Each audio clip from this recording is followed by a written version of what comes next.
అందరికీ నమస్తే. క్యాబినెట్‌లో ఇద్దరు మంత్రులు పదవులు పోతున్నాయి. ఎట్లా పోతున్నాయి? అంటే వాళ్ళ పెర్ఫార్మెన్స్ బాలేదు. ఇదంతా ఎవరు చెప్పిండ్రు? అంటే రేవంత్ రెడ్డి అనుకూల మీడియా ఆ వార్తలను ప్రచారం చేస్తుంది. ఇద్దరు మంత్రుల ఔట్. ఇద్దరు మంత్రులకు క్యాబినెట్ నుంచి వెళ్ళిపోతున్నారు. ఇద్దరు మంత్రుల పెర్ఫార్మెన్స్ జీరో. ఆ ఇద్దరు మంత్రులు ఎవరు? అసలు ఇదంతా ఏంది? ఈ పంచాయతీ అంతా ఏంది? అంటే రేవంత్ రెడ్డి అనుకుంటే ఇద్దరు మంత్రులు వెళ్ళిపోతారా? అట్లా ఉందా కాంగ్రెస్‌లో? ఇప్పుడున్న గవర్నమెంట్ అట్లాంటి పరిస్థితులు ఉన్నాయా? ఒకవేళ పెర్ఫార్మెన్స్ బేస్డ్ ఇస్తే అసలు ఎంతమంది ఎగిరిపోతారు? అసలు పొయ్యేతోళ్ళు ఎవరు? మంత్రులా? లేకపోతే ముఖ్యమంత్రా? ఈ చర్చ ఇప్పుడు గవర్నమెంట్‌లో. ఎందుకంటే ఈ వార్తలు ఎవరికి వాళ్ళే ఇచ్చిన వార్తలు కాదు. ఇవి వాళ్ళు వీళ్ళు చెప్తే లీకులు ఇస్తే చేసిన వార్తలు. అది కూడా ప్రతిరోజు రేవంత్ రెడ్డి అనుకూలంగా నడిపించే కొన్ని టీవీ ఛానళ్ళు, కొంత సోషల్ మీడియా వాళ్ళేసిన వార్తలు. ఆ ఇద్దరు మంత్రుల పేర్లు కూడా వేసేస్తున్నారు ఏకంగా. ఎవరు ఆ ఇద్దరు మంత్రులు అంటే కొండా సురేఖ, జూపల్లి కృష్ణారావు, మా జిల్లానే కొల్లాపూర్ ఎమ్మెల్యే. వీళ్ళిద్దరు పదవులు పోబోతున్నాయంట. వీళ్ళ పర్ఫార్మెన్స్ జీరోనంట. అసలు ఎవరు టార్గెట్ చేసింది వీళ్ళను? ఇప్పుడున్న పరిస్థితుల్లో సీఎం పదవే ఎన్ని రోజులు ఉంటుంది, ఎప్పుడుంటుంది, ఎట్లుంటుంది? ఢిల్లీలో పరిస్థితులు బాగాలేవు, ఢిల్లీకి నాకు రిలేషన్స్ లేవు, ఈ పంచాయతీ నడుస్తుంది. ఇంకో పక్క 6 క్యాబినెట్లు ఖాళీగా ఉన్నాయి కదా, ఆ 6 క్యాబినెట్ల కోసమే ఎవరిని పెట్టుకోవాలనే దానిలో తర్జన భర్జన పడి రేవంత్ రెడ్డికి కనీసం హైకమాండ్ అనుమతి కూడా ఇవ్వలే పెట్టుకోండి అని. 13 నెలలు అయిపోయింది గవర్నమెంట్ వచ్చి, ఫుల్ ఫ్లెడ్జ్ క్యాబినెట్ కూడా పెట్టుకోలే. కానీ ఎందుకు ఈ వార్తలు వేపిస్తున్నారు? ఈ వార్తలతో ఏం చెప్పారు అంటే వాళ్ళని దారికి తెచ్చుకుందాం అనుకుంటున్నాడా? కొండ సురేఖ అయితే ఎంబడే ఉన్నాడు కదా. కొండ సురేఖ అయితే రేవంత్ రెడ్డి చెప్పినట్లే చేస్తున్నారనే చర్చనే ఉంది కదా. నాగార్జున వాళ్ళ ఫ్యామిలీ తిట్టమని రేవంత్ రెడ్డి చెప్తేనే కొండ సురేఖ తిట్టిండ్రు, ఆమె నిరికిచ్చిండు అనేది కదా చర్చలో ఉన్నది. పోనీ జూపల్లి కృష్ణారావు గారు ఏమో ఎదురు తిరగలే కదా. జూపల్లి కృష్ణారావు తెలియకుండా ఎక్సైజ్ డిపార్ట్మెంట్ మంత్రి అయినా, ఎక్సైజ్ మంత్రి ఆయన తెలియకుండానే అక్కడ మధ్యప్రదేశ్కు సంబంధించిన కంపెనీతో ఒప్పందాలు చేసుకొని సోంబీర్ కంపెనీతో బిర్యానీ బీర్ అంటే అంతా గుర్తుకొస్తుంది. ఆ బిర్యానీ బీర్ కంపెనీతోన అగ్రిమెంట్ చేసుకొని అంతా చేసుకొని కాంట్రవర్సీ అయిన తర్వాత అగ్రిమెంట్ క్యాన్సిల్ చేసుకోలేదా?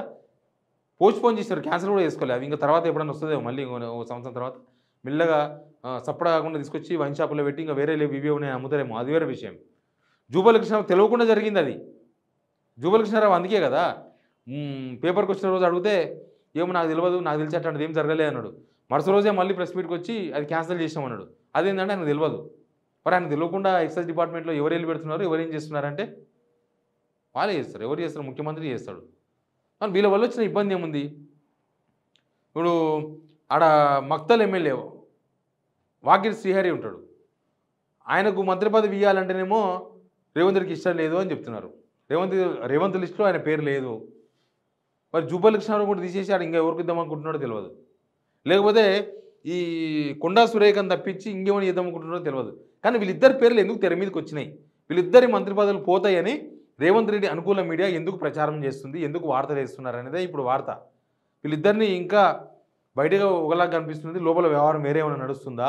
లేకపోతే రేవంత్ రెడ్డి తెలియకుండా వీళ్ళిద్దరు ఏమన్నా ఆయన కిందకి నీళ్ళు తీసుకొచ్చే పని చేస్తున్నారా? లేకపోతే ఏదో ఉంది దీనిలో. ఎందుకంటే రేవంత్ రెడ్డి వ్యతిరేకంగా చేస్తే తప్ప రేవంత్ రెడ్డి కూడా వార్తలు ఆ మీడియాలో రావు కదా. వీళ్ళిద్దరు ఏం చేస్తున్నారు? ఆ ఇద్దరు మంత్రులకు మీద పగబట్టింది ఎవరు?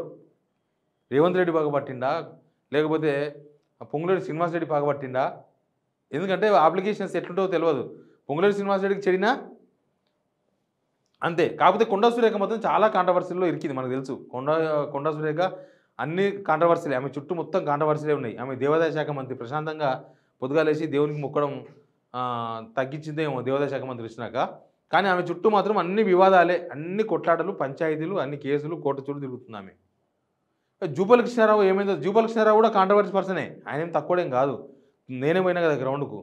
రాయనగర్లో మంది పొలాలకు వెళ్ళి, మంది జాగాలకు వెళ్ళి భూమి వేసుకున్నాడు, రోడ్ వేయించుకున్నాడు. ఆయన కమర్షియల్, ఆయన గట్టి బిల్డర్ కట్టి అమ్ముతున్నాడు వాళ్ళ కొడుకు. ఆడ ప్రైవేటు జాగాలకు వెళ్ళి రోడ్ వేసారు జీహెచ్ఎంసీలో రాత్రి మంచి మంచి ట్యాక్సులు కట్టగాడ వెళ్ళగానే ఆడ వేసుకున్నారు. రాయనగర్లో వాళ్ళు లబో దిబోమంటున్నారు. వాళ్ళు ప్రెస్ మీట్ కూడా పెట్టారు సోమాజీ ప్రెస్ క్లబ్లో. కానీ అట్లా అనుకుంటే చాలామంది కాంట్రవర్సీ వాళ్ళే ఉన్నారు కదా. వాళ్ళిద్దరే కాదు, కాంట్రవర్సీ వాళ్ళు చాలామంది ఉన్నారు. వాళ్ళంతా కాంట్రవర్సీలే ఉన్నారు. కానీ వీళ్ళిద్దరి పేర్లే ఎందుకు తెర మీదకి వచ్చినాయి? అసలు వీళ్ళకు రేవంత్ రెడ్డికి ఏమైనా చెడిందా, లేకపోతే ఏమన్నా వేరే పాత కక్షలు ఏమైనా ఉన్నాయా, లేకపోతే వీళ్ళు ఏమన్నా ఆయనకు తెలియకుండా ఏమైనా వ్యవహారం నడిపించిండ్రా? ఆ ఇద్దరు మంత్రులకు పొమ్మను లేక పొగ పెడుతున్నది ఎవరు అనేది మాత్రమే ఇప్పుడు జరుగుతున్న చర్చ. అసలు క్యాబినెట్ రిషఫ్లింగ్ లేదు, క్యాబినెట్లో నింపేది లేదు. సీఎం రేవంత్ రెడ్డికి అసలు ఆడ అపాయింట్మెంట్ లేదు ఢిల్లీలో. కనీసం రాహుల్ గాంధీ ఎవరు పక్కకు పిలిచి మాట్లాడే అవకాశం లేదు. మరి అట్లాంటప్పుడు ఇద్దరు మంత్రులు తప్పించాలనే ఆలోచన, ఇద్దరు మంత్రులు తప్పించబోతున్నారు. అసలు ఈ క్యాబినెట్ సమావేశంలో తప్పించేస్తారంట. పెద్ద చర్చ ఏం తెలుసా? ఈ కాంగ్రెస్ అనుకూల సోషల్ మీడియాలో ఇద్దరు మంత్రులు తప్పించేస్తారు, ఇద్దరు మంత్రులకు ఉద్వాసన అని వార్తలు వచ్చినాయి.